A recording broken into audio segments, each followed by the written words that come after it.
Theology should cause greater love for God, not greater love for theology.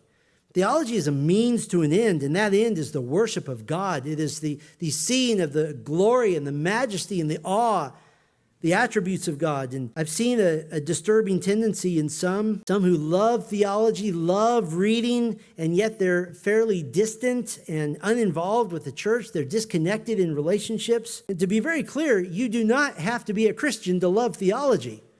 There are warnings in the New Testament about loving truth, but not loving the God of the truth. Some people are just intellectually minded more naturally, and yet they've fooled themselves into thinking that because they've enjoyed reading some theological works here and there, that they know the God that they study. The one who does not love the brethren, regardless of whether you have an affinity for theology or not, is potentially not a believer, according to 1 John 3.